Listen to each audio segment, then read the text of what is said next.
आपसे एक निवेदन करने के लिए यहाँ आया हूँ, हमारे प्रभारी जी भी बीच में हैं, कि 2 साल हो गए हमारे एमपी और पौने 2 साल हो गए एमएलए साहब। यहाँ उपस्थित एक आदमी बता दे भाई कि मैं 2 काम कराने, कभी 1 काम कराने, कोई 2 आदमी बता दे 2 साल में गए हो या हमारा काम हुआ हो, कह सकता है जी कोई हाथ उठा के? हाँ जी, मैं आपसे ही बात कर रहा हूँ, कह सकता है कोई? जब उनके एमपी एमएलए साहब के पास एक ही रटा रटाया जवाब है, या तो मिलते नहीं, अगर कोई जाता है तो कह देते हैं जी कि हमारी तो सरकार नहीं है, चलती नहीं है। जो आपके बीच में एमसी की वोट मांगने या मेयर की वोट दूसरे दल के लोग मांगने आएंगे, तो भाई जब आपके एमपी और एमएलए पे कोई फार्मूला नहीं विकास का, तो आप कहां से विकास कराओ बताओ? मैं एक स्टेटमेंट पढ़ रहा था, वो कहने लगे जी असीम गोयल तो यहां मिलता नहीं, तो मैं उनको हंस रहा था, मैं भी वीरवार को आके आप भी कोई समस्या हो ना लोगों की जो आपसे हल नहीं हो रही, इकट्ठी करा के मेरे पे ले आना, मैं हल करा के भेज दूंगा।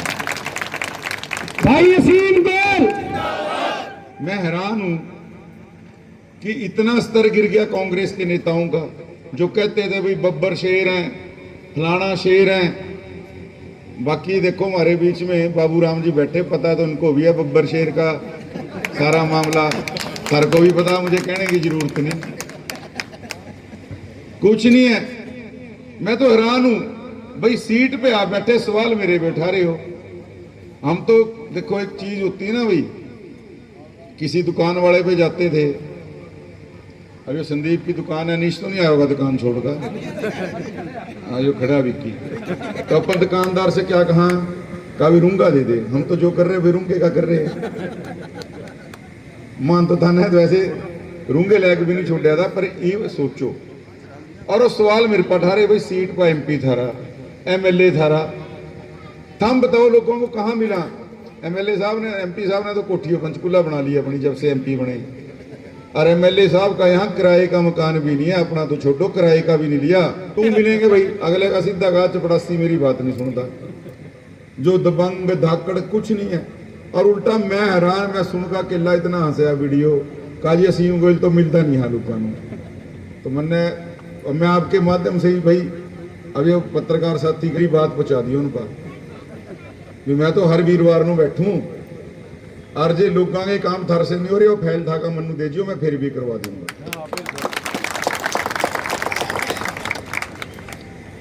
लेकिन आपको इसी बात से उनकी सोच का समझा जाना चाहिए, वो कोई आपकी सेवा के लिए नहीं बने। और आप नीचता देखो, ये हमारी बिटिया खड़ी है, आज मातृशक्ति बैठी है यहाँ, अभी एक वीडियो जारी करवाया हमारी बेटी के बारे में। राजनीति में नया होना कोई बुरी बात नहीं है, बिटिया को तो 15 मिनट पहले तक नहीं पता था कि मुझे टिकट मिलेगा। क्यों मिला? 60 साल हो गए इनके दादाजी पार्टी के साथ जब खड़े रहे, जब कोई पार्टी का नाम लेने वाला नहीं था, और उसमें तो कांग्रेस इतनी तगड़ी होती थी, इनके दादाजी एक बार 60 वोट से हारे, एक बार 135 वोट से हारे एमएलए का चुनाव। कांग्रेस ने लोभ दिया, प्रलोभन दिया, नहीं गए। तो मैं विचार के साथ ईमानदारी रखूंगा, और पार्टी ने सोचा कि आज अगर पुराने कार्यकर्ता को सम्मान देना है, जिसने विचार के साथ ईमानदारी रखी, वो अपने परिवार के साथ भी ईमानदारी रखेगा। इस बिटिया को तो 15 मिनट पहले भी नहीं पता था, लेकिन क्या क्या बातें इस बिटिया के व्यक्तिगत जीवन को लेके, मैं तो हैरान हूं भाई। सारा अगर हमारा फार्म दुरुस्त है, अब बिटिया के हस्बैंड के जो वीडियो जारी करवाए, हमारे घर में माँ बेटी, अच्छा आप सारे बैठे हो जी, हमारे घर में माँ बेटी, अगर हमारी बेटी को कोई तकलीफ है ना, हम क्या करते हैं, हम उसकी बात के ऊपर पर्दा डालते हैं और उसके ससुराल वालों की जायज़ नजायज़ सारी बातें मानते हैं, अपनी बेटी को ही समझाते हैं कि बेटी कोई बात नहीं, मारे करके रह ले। लेकिन इस बेटी को मैं दाद देता हूँ, इस जितनी हिम्मत भगवान हर बेटी को दे।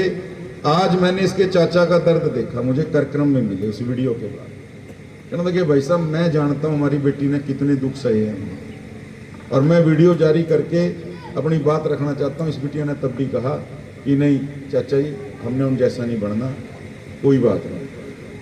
यानी आप इसकी हिम्मत देखो बेटी की, और उनकी नीचता देखो, कैसे किस प्रकार से बिटिया की कभी तुलना किसी से कर रहे हैं, इनके पति से झूठा वीडियो डलवा दिया। हमारे पे सारी चीजें कानूनी राइट भी हैं, बिटिया भी अगर अपनी बात बताने लग जाए किसी को भागते हुए जगह नहीं मिलेगी। लेकिन मैं शाबाशी देता हूँ बिटिया को, उसने कहा कि ना अंकल, और अपने चाचा को भी कहा नहीं चाचा जी, कोई मैं इस बात का सहारा नहीं लूंगी।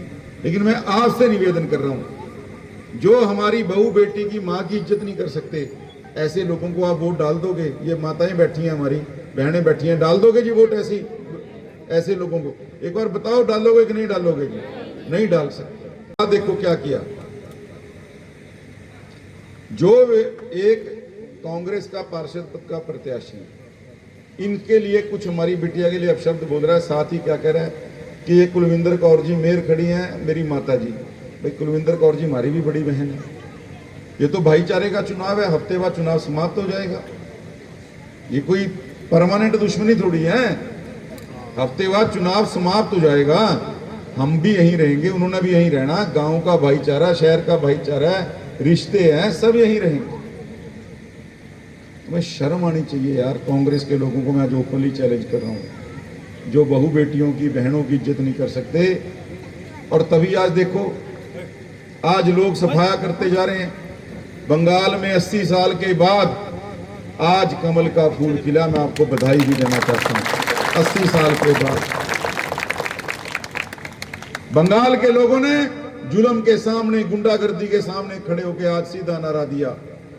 और क्या कहा बंगाल के लोगों ने? आप वीडियो देखना, आप भावुक हो जाओगे। जब वोट डाल के आए, उनको ये था कि भाई हमारे साथ तो देखो जबरदस्ती होगी, मार पिटाई, गुंडागर्दी। अमित शाह जी ने कहा भी लोकतंत्र की हत्या नहीं होने देंगे। लोगों ने खुल के वोट डाली। मैं एक वीडियो देख रहा था, जिसने वोट डाली वो उसने बाहर आके क्या कहा, उसने कहा कि हम तो कई सालों तक जय श्री राम का नारा भी अपने मन में घुट घुट के लगाते रहे, हमें तो ये भी आज्ञा नहीं थी कि हम जय श्री राम भी खुल के बोल सकें।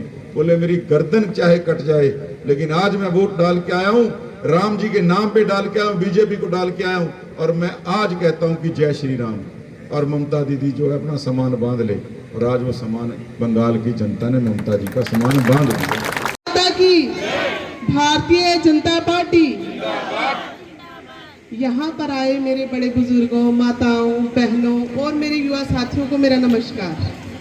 और यहाँ पर आए हमारे आदरणीय पूर्व मंत्री श्री असीम गोयल जी, हमारी यमुनानगर की मेयर सुमन ब्रह्मणी जी, अक्षिता सैनी जी और डॉक्टर संजय शर्मा जी और सरदार मक्खन सिंह लबाना जी का यहाँ पर पहुँचने के लिए मैं बहुत बहुत धन्यवाद करती हूँ।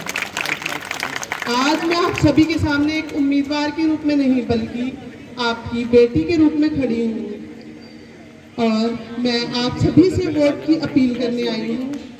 यदि आप सभी मुझे आशीर्वाद देते हैं तो मैं आप सबसे वादा करती हूँ कि हमारे क्षेत्र की हर गली साफ और सुरक्षित होगी।